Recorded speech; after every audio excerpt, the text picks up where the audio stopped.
अरिहंत देवने सिद्ध भगवंतने आचार्य देवने नमो नमो।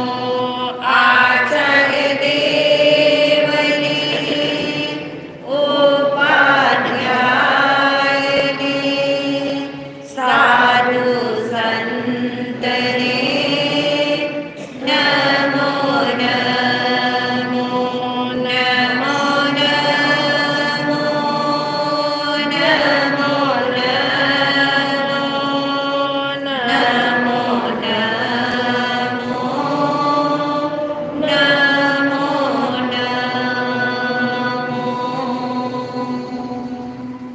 सभी की शुद्ध आत्मा को अनंत वंदन नमन।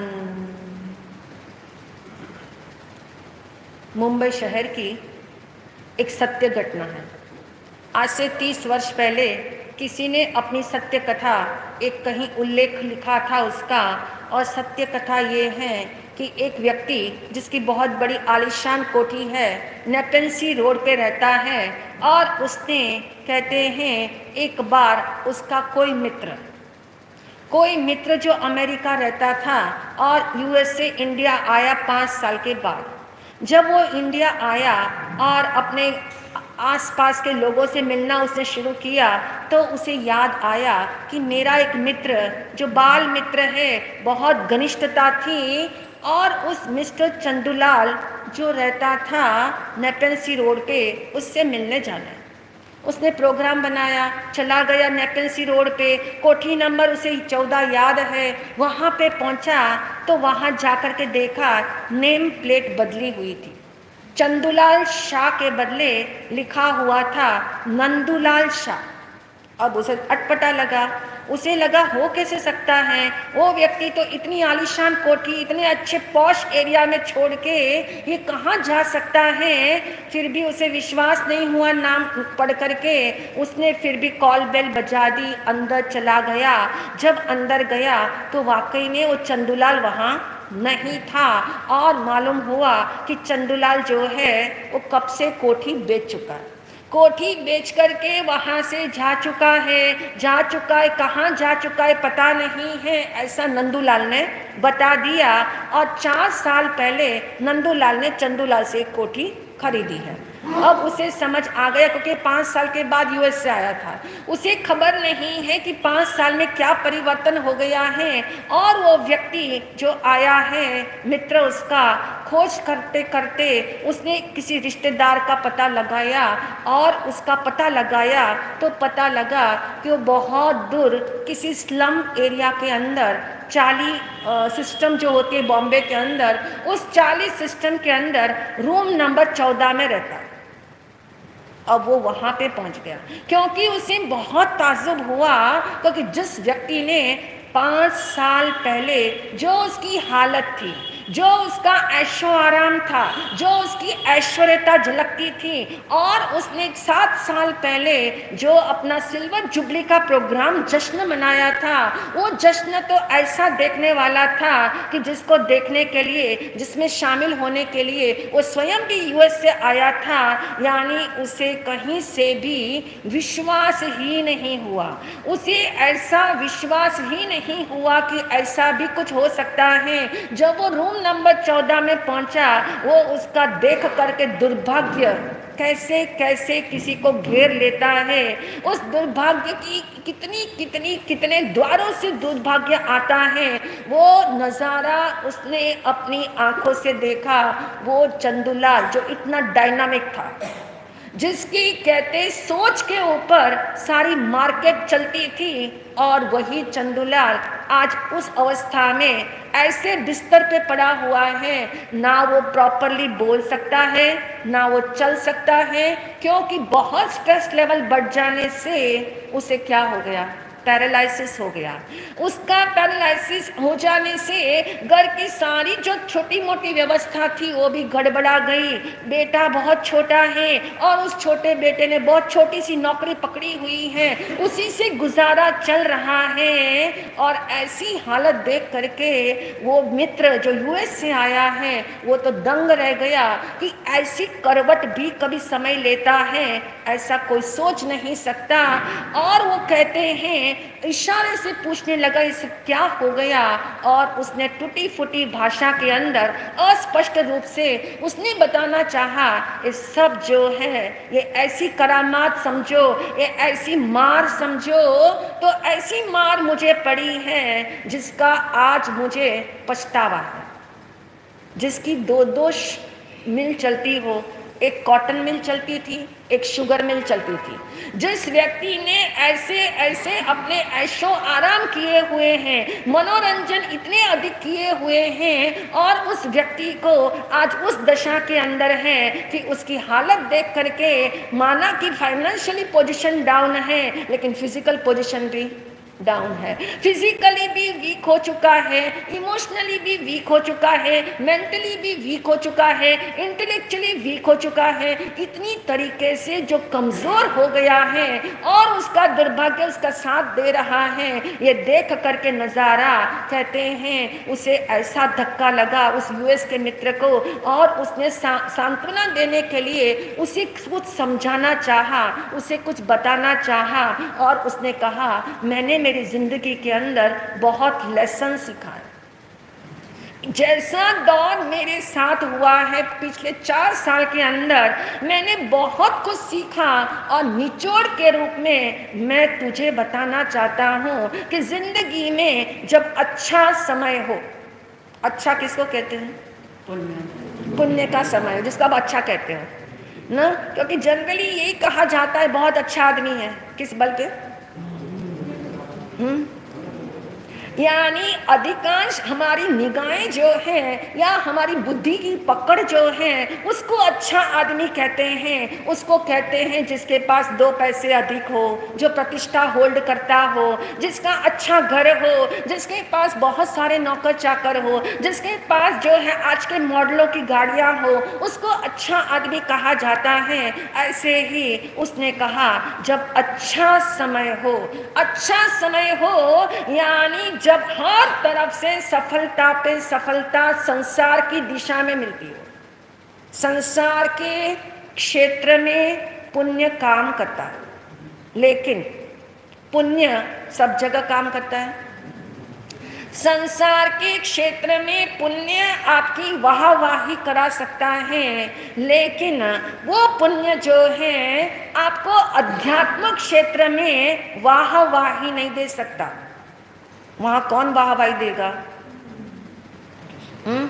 अध्यात्मिक क्षेत्र की तरफ ले जाने वाला जो है, यानी उसके साधन जुटा के देने वाला पुण्य है, यहाँ तक पुण्य साथ देता है। जैसे आप आते हो यहाँ भवन में, स्थानक भवन में, आपकी गाड़ियाँ आपको साथ देती हैं, कहाँ से कहाँ तक, घर से यहाँ तक लाके रखती है, लेकिन अंदर तो कितना ही कमज़ोर हो, कितना ही बीमार हो, कितना ही कमज़ोर हो, अंदर आने के लिए तो स्वयं का क्या करना पड़ेगा? प्रयास करना पड़ेगा। गाड़ी वहाँ तक छोड़ेगी गेट तक, लेकिन गेट से अंदर आने के लिए स्व का पुरुषार्थ काम करेगा।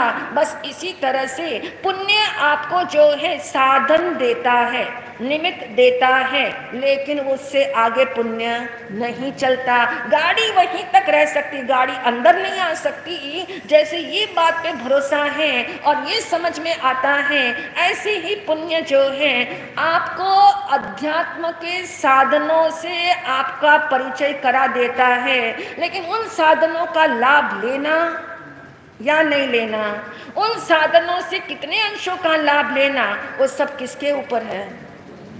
व्यक्ति के ऊपर है, अपनी रुचि के ऊपर है। पुरुषार्थ से भी पहले रुचि है। जब तक रुचि ही नहीं होगी तो उस द्वार से भी हम क्या हो जाते हैं, वापस चले जाते हैं। और उस व्यक्ति ने उसको बताया कि अब तू अपनी जिंदगी के अंदर, अब तू मेरे द्वार पे इतना ढूंढते ढूंढते मुझे आया है, तो मुझे एक बात तुझे बतानी है। जब अच्छा समय चलता हो तो उस समय क्या नहीं करना चाहिए और क्या करना चाहिए? प्रमाद नहीं करना चाहिए। किसके अंदर? दान धर्म के अंदर प्रमाद नहीं करना चाहिए। यानी उसे ये समझ आया, step number 1, step by step चलते हैं, अपनी सारी सोच भी क्लियर होती जाएगी। यदि सोच में कुछ कहना चाहिए जाले बिछे हो, वो भी साफ हो जाएंगे। नंबर 1 ये समझ रखना, जब अच्छा समय चल रहा हो उस समय मानना ये पुण्य का खेल है, ये पुण्य के परत हैं। और ये पुण्य का खेल जल्दी से क्या होने वाला है, करवट बदलने वाला है। और वो करवट बदले उससे पहले मुझे जो करना चाहिए, जो मेरे जीवन का उद्देश्य है, जिसके लिए जीवन मिला हुआ है, जिस प्रयोजन की सिद्धि के लिए जीवन मिला हुआ है, उसको करने का इससे सुंदर कोई अवसर नहीं हो सकता। यानी उस समय उस व्यक्ति ने कहा कम से कम पाप करना, क्या करो? पाप विराम, यानी पाप की रुचि को विराम। पाप विराम से मतलब पाप क्रियाओं का विराम तो बाद में कहीं जाकर के होगा, वो तो केवल ज्ञान के बाद भी जो है थोड़ा थोड़ा जो है उसमें चलता रहेगा 19-20। लेकिन कहना होगा पाप की रुचि का विराम, यानी पाप रुचि का विराम हो। जब पुण्य बहुत तगड़ा हो तब मैक्सिमम लोग जो है इसमें क्या हो जाते हैं, फिसल जाते हैं। पाप की रुचि ज़्यादा बढ़ जाती है। एंटरटेनमेंट के बहुत सारे साधन मिलते हैं, इधर जाना उधर जाना, ऐसा खरीदना वैसा करना, यानी उसमें भूल जाते हैं एक करवट है, एक करवट है। और ये करवट जो है, जिस समय आपका अच्छा समय चल रहा हो तो कुछ लोगों को इससे स्टेप नंबर 2 ऐसा लगता है कि ऐशो आराम भी कर रहे हैं, कोई बात नहीं, उसके साथ दान भी करेंगे। बहुत सारे लोग इक्वलाइज कर लेते हैं, बैलेंस करने की सोचते हैं। एक तरफ हमने इतना स्पेंड किया, यदि एंटरटेनमेंट के लिए स्पेंड करते हैं, इतना हमने जो खर्च किया इसके अंदर, तो क्यों नहीं हम दूसरे लोगों की भलाई के लिए भी इतना खर्च करते हैं। स्टेप नंबर 2 यानी कहाँ लग गया वो, ऐशो आराम के साथ वो जो है दान धर्म की भावना रखता है कि जो कुछ मुझे मिला है वो सब कुछ मेरा नहीं है, मेरे लिए नहीं है, मेरे भोगने के लिए नहीं है, उसमें किसी और का भी हिस्सा है, उसमें जो है किसी और का भाग है। सब कुछ भोगने के लिए नहीं मिला है, उस भोग में से किसी का क्या करो, भाग करो, यानी डिवीजन करो, यानी उसके अंदर किसी और का भी हिस्सा है। तो स्टेप नंबर 2 यानी ये ख्याल में आया कि दान भी करना चाहिए, तो स्टेप नंबर 2 पे दान देना शुरू किया। और स्टेप नंबर 3 कहाँ ले जाओगे? स्टेप नंबर 3 को दान देना क्या है? सत्कर्म है, हाँ पुण्य कर्म है। पुण्य कर्म किया जा रहा है और उस पुण्य कर्म करके मन को तसल्ली होती है, मन को संतोष मिलता है, संतुष्टि होती है कि मेरे द्वारा, मेरे निमित्त से मैंने कुछ अच्छा किया, किसी का भला किया। कोई बुरी का बात नहीं है, अच्छी बात है, श्रेष्ठ बात है, लेकिन श्रेष्ठतम नहीं है। श्रेष्ठ है पर श्रेष्ठतम नहीं है। गुड तो है पर बेस्ट नहीं है। गुड तो किया आपने, इतना तो अच्छा किया कि मेरे मौज शौक के लिए सब कुछ मुझे नहीं मिला है, मुझे किसी औरों का भी लिए कुछ करना है, यानी ऐसा तो सोचने में आ गया, यानी दूसरों के लिए कुछ करना है, ऐसे भाव उत्तम है, लेकिन उत्तमोत्तम नहीं है। उत्तमोत्तम क्या हो सकता है? हाँ जी, हाँ, यानी जो मुझे मिला है अब उसके अंदर, क्योंकि पहला शब्द है भोग, दूसरा शब्द है भाग और तीसरा शब्द है त्याग। क्या शब्द आया? त्याग। यानी जो मिला है वो भोग में लगाए, भाग में लगाए और वहां तक नहीं सीमित रहना, उसको मुझे जो है त्याग में लगाना है। इसका मतलब अब मुझे धर्म में इन्वेस्ट करना है, मेरे टाइम को, मेरी एनर्जी को मुझे धर्म में इन्वेस्ट करना है। और धर्म जब शब्द शुरू होता है तो धर्म क्रिया से शुरू होता है। धर्म कभी ऐसे समझ में नहीं आता, धर्म शब्द वैसे समझ नहीं आता। धर्म क्रियाओं के माध्यम से धीमे धीमे धर्म शब्द तक हम पहुंच जाते हैं। यानी उसके जीवन के अंदर धर्म क्रियाएं शुरू होती हैं और वो चाहता है कि केवल दान धर्म देने से काम पूरा होने वाला नहीं है। ये उत्तम समय मिला हुआ है, मैं धर्म क्रियाएं करूं, मैं सामायिक करूं, मैं प्रतिक्रमण करूं, मैं सत्संग करूं, मैं प्रवचन सुनूं, मैं स्वाध्याय करूं। ये सब क्या है?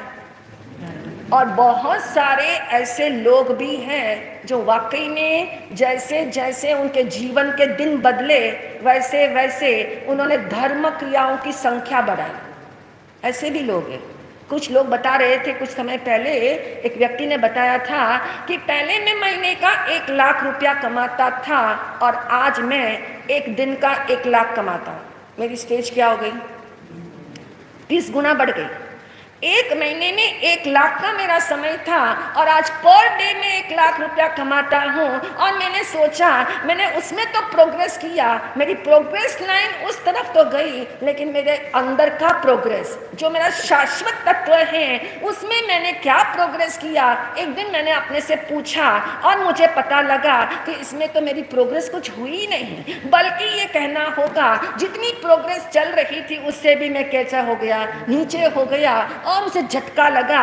उस झटके से उसने कहा कि मुझे जो है अब इसमें प्रोग्रेस करनी है, क्योंकि प्रोग्रेसिव नेचर है और प्रोग्रेसिव उसके एनर्जी यदि कहती है कि मेरे को आगे बढ़ना है, बाहर के फील्ड में आगे बढ़ा तो अंदर में क्यों ना आगे बढ़ूं। और वो निश्चित रूप से उसने अंदर जाने का कहते हैं इतना प्रोग्राम अरेंज किया, आप बिलीव नहीं करोगे, वो सिर्फ 4 घंटे के लिए अपना दैनिक कार्य करता है और अपने लिए 20 घंटे रखता है, क्योंकि उसको झटका लगा। उसने जब सोचा तो झटका लगा। जब तक नहीं सोचा जाता है तो पाप की रुचि मंद होती नहीं है। और ये तो हो गई धर्म क्रिया की बात, स्टेप नंबर 3। और स्टेप नंबर 4 पे जाओगे तो क्या करोगे? धर्म क्रिया और धर्म ये दोनों क्या है? अलग अलग है। धर्म क्रिया आपके लिए उपयोगी है, धर्म क्रिया आपके लिए उस हद तक उपयोगी है जो आपको धर्म का स्वरूप समझा दे। धर्म क्रिया से माहौल बन जाता है, धर्म क्रिया से चिंतन करने का सामर्थ्य पैदा होता है। अब उसके मन के अंदर ये भाव जागे कि मैं धर्म भी करूं। धर्म क्रिया करने से धर्म होगा या नहीं होगा, उसमें पॉसिबिलिटी है, होगा या नहीं होगा।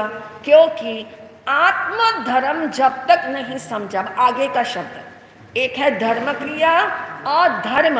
धर्म शब्द आए तो डायरेक्ट आप चले जाना आत्मा की तरफ। और उसे महसूस हुआ कि जब तक मैंने आत्म धर्म नहीं समझा, आत्मा को नहीं जाना, आत्मा तत्व क्या होता है उस तत्व की मैंने जानकारी नहीं ली, उसका स्वरूप नहीं जाना, उसे नहीं समझा, उसे नहीं माना, तो फिर मेरा अच्छा समय जो है वो तो क्या हो रहा है?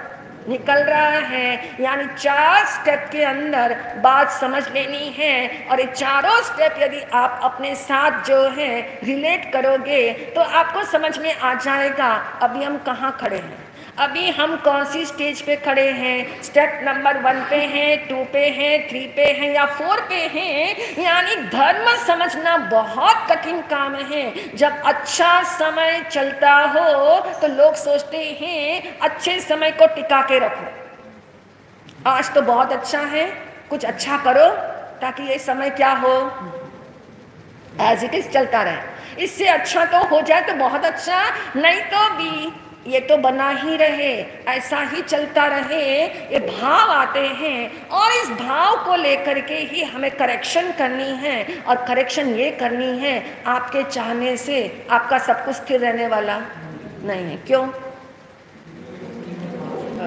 क्योंकि कर्म का चक्र चल रहा है। जब महाराज ने इतना कर्म के चक्र को आपके अंदर में घुटवा दिया, एक कर्म चक्र चल रहा है और कर्म के चक्र के साथ सब कुछ पलटने वाला है। मेरे चाहने से, मेरे सोचने से, मेरे बोलने से, मेरे करने से, मेरे प्लानिंग करने से कुछ अंतर आने वाला नहीं है। तो एकमात्र मैं शाश्वत तत्व हूँ। इस तत्व की जितनी मैं जानकारी कर सकता हूँ, अभी तो जानकारी शब्द यूज करेंगे, अभी ज्ञान नहीं कहेंगे, ये जानकारी इकट्ठी हो रही है अबाउट आत्मा।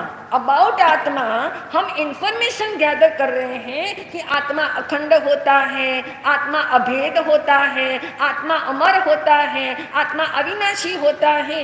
ये सब बातें हम सुन समझ रहे हैं, पर किसके लिए समझ रहे हैं? हाँ, आत्मा में स्थिर होने के लिए समझ रहे हैं, आत्मा में लीन होने के लिए समझ रहे हैं। तो अब हम कल से सुनेंगे पाप विराम। ये पाप विराम कैसे हो सकता है? मेरी पाप की रुचि मंद कैसे हो सकती है? क्योंकि ये पाप जो है वही पतन कराता है। ये पाप ही तो अनंत सुख मुझ में है, उसका स्वाद लेने नहीं देता। अनंत सुख मुझ में है ऐसा मानने भी नहीं देता। स्वाद तो दूर की बात है, मानने भी नहीं देता कि अनंत सुख मेरे अंदर है, मैं ही सुख का स्वामी हूँ, ऐसा मानने भी नहीं देता।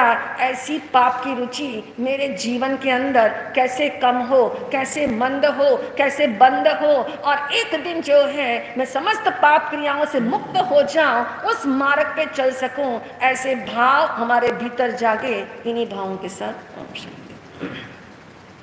सुख बाहर नहीं, सुख अंदर है। सुख बाहर नहीं, सुख अंदर है। सच्चा सुख तो आत्मा का गुण है। सच्चा सुख तो आत्मा का गुण है। सुख बाहर नहीं, सुख अंदर है।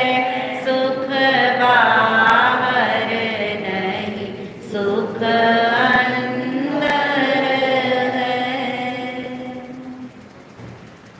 आज अपने भावना भानी है। कल हमने आपको बताया था कि भगवान महावीर निर्वाण कल्याणक महोत्सव के उपलक्ष्य में जो हम भगवान की अंतिम वाणी कब से सुनने वाले हैं? परसों से 8 तारीख से सुनने वाले हैं। कल भी आपने भावना भाई, आज भी भा लेना, कल भी भा लेना, ताकि हम निरंतर निर्विघ्न रूप से उस वाणी का श्रवण करके अपने में उसे समा सके। और ये याद रखेंगे, ठीक 8:15 से, आपको तो पता ही, अब ठीक बोलने की हमें ज़रूरत नहीं पड़ेगी, ठीक 8:15 से शुरू हो जाएगा। और ये जो उत्तराध्ययन सूत्र का वांचन और विवेचन चलेगा, वो चलेगा 8:50 तक। और 20 मिनट लास्ट के आप सुख का पासवर्ड भी सुनेंगे, ताकि आपका टॉपिक भी मिस नहीं होगा और उत्तराध्ययन सूत्र का हम पूरा आनंद अच्छी तरह से ले पाएंगे। कोई प्रत्याख्यान है तो बता दें। बोलिए भगवान महावीर स्वामी की। पूज्य आचार्य सम्राट श्री शिव मुनि जी महाराज की। पूज्य युवाचार्य श्री महेंद्र ऋषि जी महाराज की। पंजाब सीएनई प्रवर्तनी श्री केसर देवी जी महाराज की। अध्यात्म योगिनी महाश्रमणी पूज्या कौशल्या श्री जी महाराज की। परम विदुषी महासाध्वी पूज्या विमला श्री जी महाराज की। परम विदुषी महासाध्वी पूज्या उर्मिला श्री जी महाराज की। सभी साधु साध्वी भगवंत की। सभी शुद्ध आत्माओं की आत्मा के आनंद की। मैं हूँ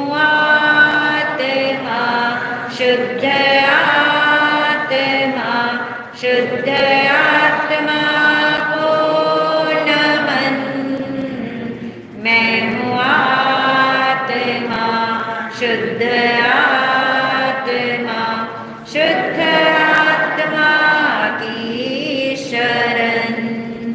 गुरु वंदना गुरु वंदना गुरु वंदना बारंबार। गुरु वंदना गुरु वंदना गुरु वंदना बारंबार। देखो तो आया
नमो अरिहन्ताणं नमो सिद्धाणं नमो आयर्याणं नमो वज्रायाणं नमो लोये संवसाहणं।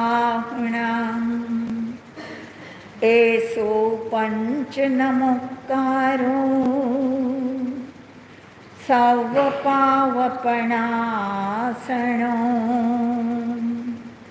मङ्गलानं च सर्वेसिं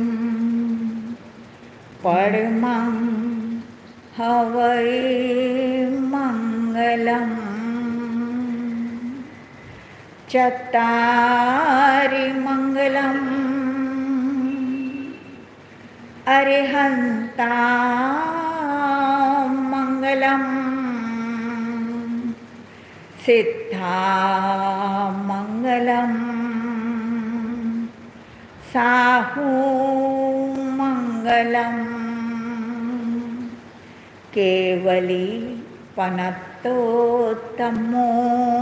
मङ्गलम्। चत्तारि लघुत्तमा अरिहन्ता लघुत्तमा सिद्धा लघुत्तमा साहू लघुत्तमा केवली पनत्तोत्तमो लघुत्तमो। चत्तारि शरणं प्रवचामि अरिहन्ते शरणं प्रवचामि सिद्धे शरणं प्रवचामि साहू शरणं प्रवचामि केवली पनत्तं तमं शरणं प्रवचामि। ये चार शरण और न शरण कोई होगा जो भव्य प्राणी करे आचरण युने का पचर अमर उनका